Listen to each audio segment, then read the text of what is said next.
Process costing start करते हैं। Process costing होता क्या है, जब हम रॉ मटेरियल को कन्वर्ट करते हैं फिनिश्ड गुड्स में, तो हो सकता है कि ये एक प्रोसेस यूज़ करने पर ही ये फिनिश्ड गुड्स में कन्वर्ट हो जाए। हो सकता है कि हमको एक से ज़्यादा प्रोसेस यूज़ करनी पड़े, प्रोसेस 2 हो सकता है 3 प्रोसेस में जाकर ये जो है फिनिश्ड गुड्स में कन्वर्ट हो। तो ये जो प्रोसेस हम यूज़ करते हैं रॉ मटेरियल को फिनिश्ड गुड्स में कन्वर्ट करने के लिए, जब हम ये सोचते हैं कि एक एक प्रोसेस का अगर हम अलग अलग कॉस्ट निकाल लें कि मैं जो प्रोसेस 1 यूज़ करता हूँ उसमें मेरी कितनी कॉस्ट आती है, प्रोसेस 2 यूज़ करता हूँ उसमें मेरी कितनी कॉस्ट आती है, और ऐसे जितनी भी प्रोसेस यूज़ होती है उनमें कितनी कितनी कॉस्ट आती है, जब हम ये सेपरेटली पता करना चाहते हैं तो हम बनाते हैं प्रोसेस अकाउंट, और इस चीज़ को ही बोलते हैं प्रोसेस कॉस्टिंग। तो ये पढ़ लेते हैं। This method of costing is used when raw material is converted into finished product by more than one production process. Under this method, a separate process account is prepared for each process to determine cost of each process separately. और उसके लिए हम बनाते हैं process account, जैसे कि process 1 account हो गया, प्रोसेस सेकंड अकाउंट हो गया, जितनी भी प्रोसेस होगी उसका अलग अलग अकाउंट बना लेते हैं। तो ये अकाउंट कैसे बनता है, इसमें हम 2 कॉलम बनाते हैं, एक तो यूनिट का और एक अमाउंट का, और पर्टिकुलर वाला तो है ही। तो इन दोनों कॉलम में हम लिखते क्या है, सबसे पहले इसमें इनपुट, जितना इनपुट आता है उसकी यूनिट्स लिख देते हैं। मटेरियल की भी यूनिट्स हो जाती है, कई बार नहीं दी होती, सिर्फ अमाउंट दिया होता है। लेबर और ओवरहेड की कोई यूनिट होती नहीं है तो उनका सिर्फ अमाउंट लिख देते हैं। तो हमने ये बता दिया कि हमने इनपुट इतना डाला, उसमें मटेरियल इतना और लगा दिया, और लेबर इतना लगाया, ओवरहेड्स हमारे इतने हो गए, और उससे हमने जो कुछ भी बनाया उसको हमने प्रोसेस सेकंड में ट्रांसफ़र कर दिया प्रोसेस 1 से, और जितना हमारा नॉर्मल लॉस हुआ उसको यहाँ पे लिख देते हैं यूनिट्स के कॉलम में, और अमाउंट के कॉलम में आती है उसकी सेल्स वैल्यू। अब नॉर्मल लॉस क्या होता है इसको ढंग से आगे देखेंगे। मतलब हुआ ये कि हमने जितना मटेरियल यहाँ लगाया उसको हमने, जो हमसे पूरा कंप्लीट बन गया उसको हमने प्रोसेस सेकंड में ट्रांसफर कर दिया, जो खराब हो गया उसको हमने बाय नॉर्मल लॉस यहाँ पे लिख दिया। फिर प्रोसेस 2 पे आते हैं। प्रोसेस 2 में क्या, हमने प्रोसेस 1 से जो ट्रांसफर किया था उसको 2 प्रोसेस 1 अकाउंट करके लिख दिया, यूनिट्स लिख दी, अमाउंट लिख दिया, मटेरियल बता दिया, लेबर ओवरहेड बता दिया, कितने हमने एक्सपेंसेस किए इस प्रोसेस में, और बाय प्रोसेस 3 या फिर बाय फिनिश्ड गुड्स अकाउंट में भी ट्रांसफर कर सकते हैं अगर 2 ही प्रोसेस हुई तो इस प्रोसेस थर्ड में ट्रांसफर कर देते हैं। अब कुछ टर्म्स देख लेते हैं जो कि इस चैप्टर में हमें काम आएगी। सबसे पहली टर्म है नॉर्मल लॉस। लॉस 2 टाइप का होता है, नॉर्मल लॉस, एबनॉर्मल लॉस।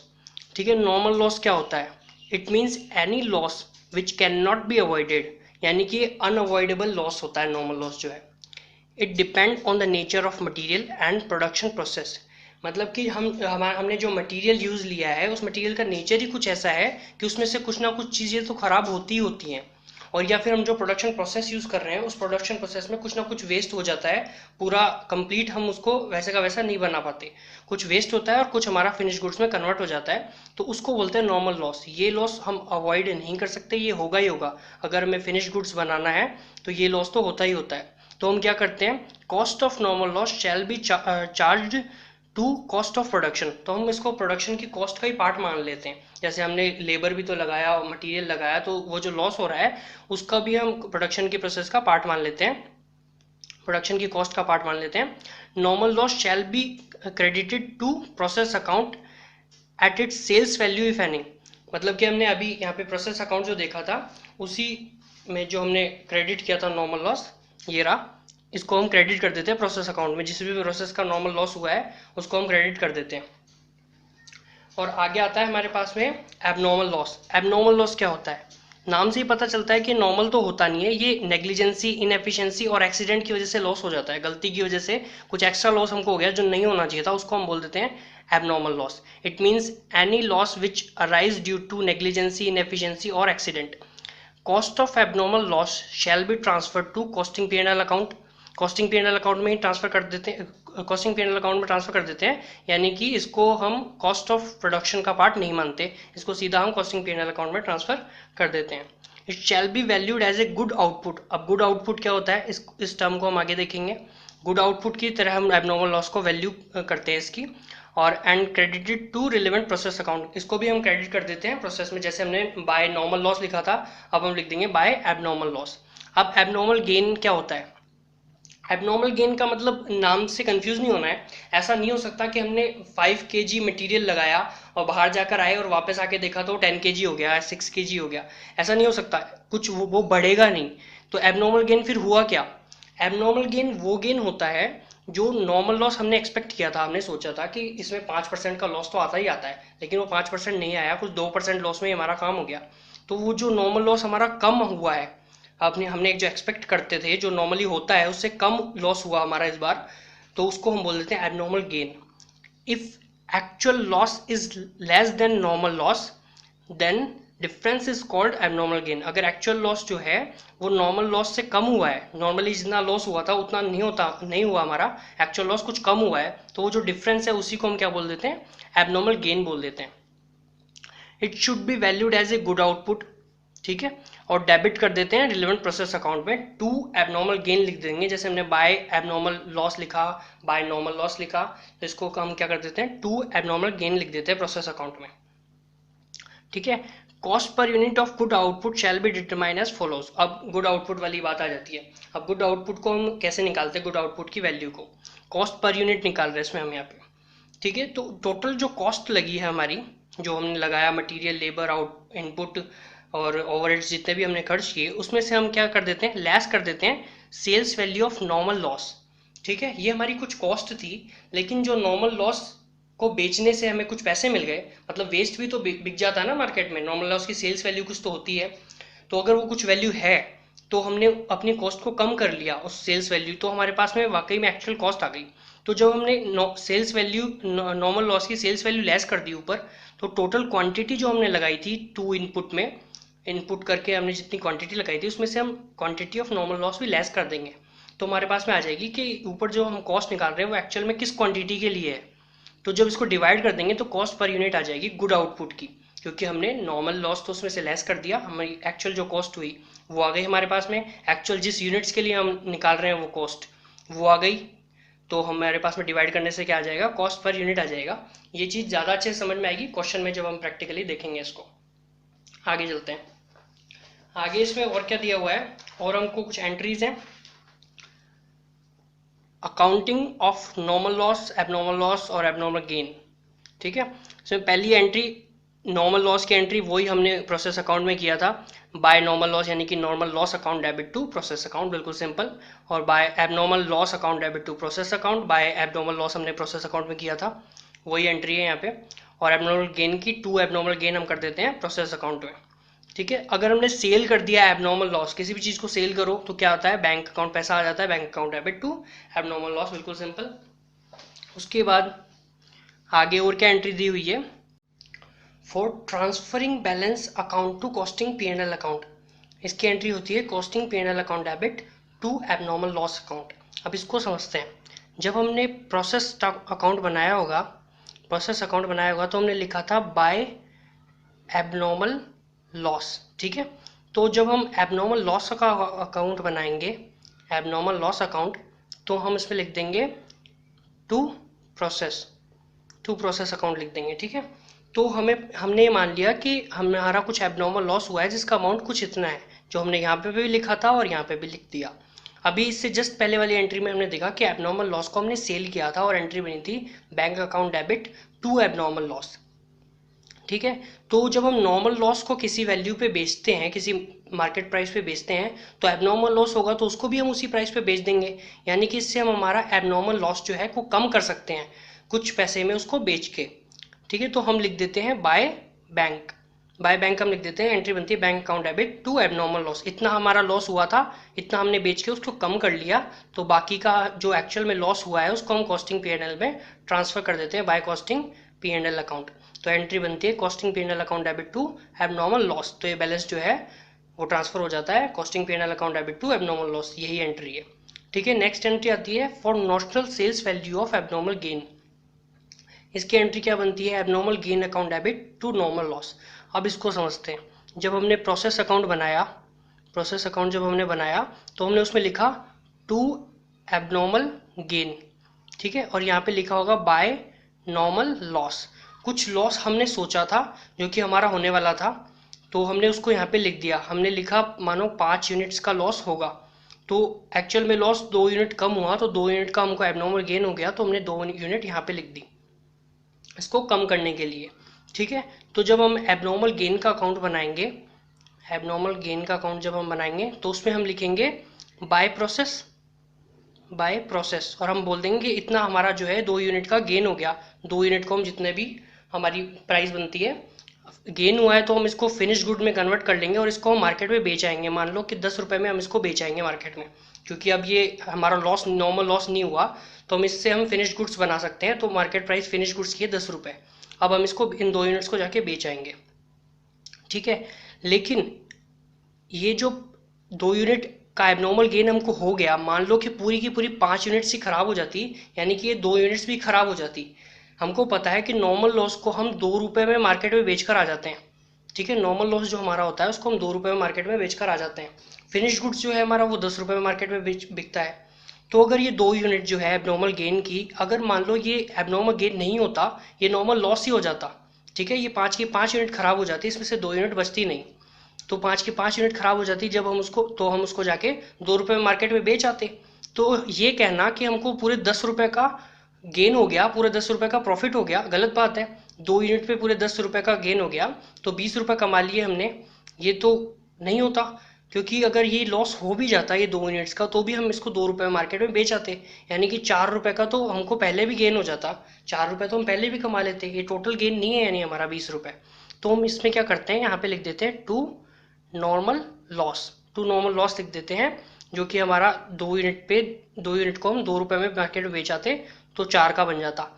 अब जब हमारा नॉर्मल लॉस से हमने एबनॉर्मल गेन को कम कर लिया, तो बाकी का हम कॉस्टिंग पीएनएल में ट्रांसफर कर देंगे और बोल देंगे ये तो हमारा वाकई में गेन हुआ है, जो कि 16 रुपये आ जाएगा। ठीक है, ऐसे बनेगा इसका अकाउंट। तो हमने एबनॉर्मल गेन को नॉर्मल लॉस की वैल्यू से, नॉर्मल लॉस की सेल्स वैल्यू से कम कर देते हैं, और ये एंट्री उसी की है। हमने नॉर्मल लॉस को क्रेडिट करके कम कर दिया, एबनॉर्मल गेन अकाउंट को debit to normal loss account. Abnormal gain को कम कर दिया नॉर्मल लॉस से, नॉर्मल लॉस को कम कर दिया एबनॉर्मल गेन से। अब नॉर्मल लॉस कैसे कम हुआ, यहाँ पे हमने प्रोसेस अकाउंट में नॉर्मल लॉस पूरा लिख दिया था, तो उसको हमने कम करने के लिए तो इधर लिखा था, तो ये नॉर्मल लॉस जो है इसको हमने यहाँ पे क्रेडिट कर दिया, तो ये कम हो गया। ठीक है, और ये जो कॉस्टिंग पीएनएल की हमने एंट्री करी, लास्ट में हमने पता लगाया कि 16 रुपये का वाकई में गेन हुआ है, उसकी एंट्री ये नेक्स्ट है। इसको बोलते हैं abnormal gain account debit to costing PNL. बाकी का हमने प्रॉफिट, वाकई में जो प्रॉफिट हुआ है उसको ट्रांसफर कर दिया। अब sales value, sales value of normal loss को हमने सिंपल से लिख दिया कि bank account debit to normal loss, simple entry. अब आगे और देख लेते हैं और इसमें क्या है। आगे और दिया हुआ है sale of output of each process. Sometimes whole output of process is not transferred to next process. कभी कभी हम क्या करते हैं, कुछ आउटपुट हमारी इस प्रोसेस से आया, जैसे प्रोसेस ए से कुछ आउटपुट आया है निकल के, तो हमने उसको पूरे आउटपुट को प्रोसेस बी में ट्रांसफर नहीं किया। हमने बोला ये जितना आउटपुट है इसका कुछ पार्ट हम बी में ट्रांसफर कर देते हैं और कुछ पार्ट हम लोग रख लेते हैं या सेल कर देंगे। ठीक है, या मार्केट में हम सेल कर देंगे उसको। तो इस यही वजह है कि कुछ फिनिश गुड्स हमारा बनता है, प्रोसेस ए से प्रोसेस बी में जाएगा, बाद में फिनिश गुड्स बनेगा। ठीक है, तो फिनिश प्रोडक्ट मार्केट में मिलते हैं, लेकिन जब फिनिश प्रोडक्ट में कुछ पार्ट खराब हो जाता है तो उसके पार्ट्स भी मार्केट में मिलते हैं। वो इसीलिए क्योंकि प्रोसेस में से कुछ पार्ट मार्केट में सेल भी होते हैं। ठीक है, तो ये वही बात है, पूरा आउटपुट हमने प्रोसेस में ट्रांसफर नहीं किया, नेक्स्ट प्रोसेस में कुछ पार्ट हमने क्या किया, certain part of the output is transfer to the next process, remaining part is sold in the market. हमने रिमेनिंग पार्ट क्या किया, मार्केट में बेच दिया। ठीक है, इसमें हम क्या करते हैं, ये वाली एंट्री जो कॉस्ट ऑफ गुड सोल्ड की हम एंट्री पास करते हैं, वो एंट्री कौन सी है वो देख लेते हैं अभी।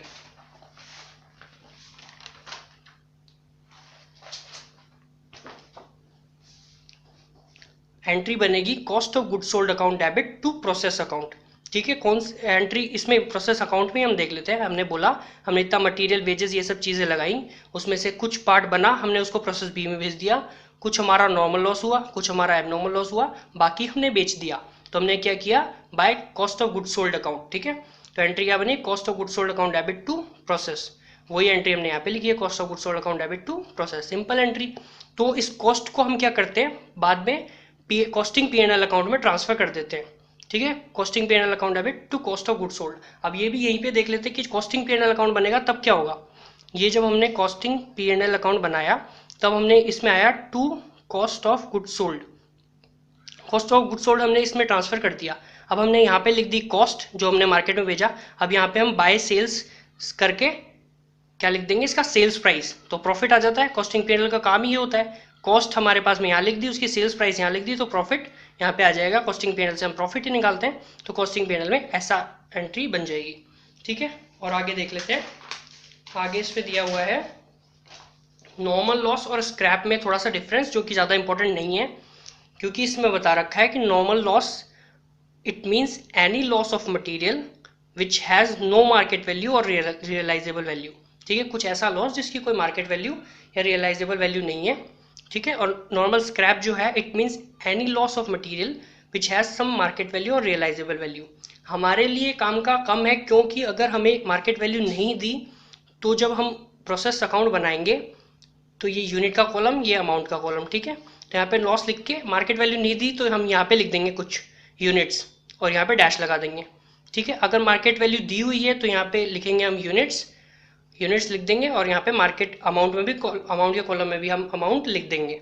ठीक है, दोनों एक साथ भी हो सकते हैं। कुछ हमको यूनिट्स ऐसी बता दी जिसकी कोई मार्केट वैल्यू नहीं है तो खाली यूनिट्स में लिख के छोड़ दिया, किसी की मार्केट वैल्यू है तो हम अमाउंट में भी लिख देंगे।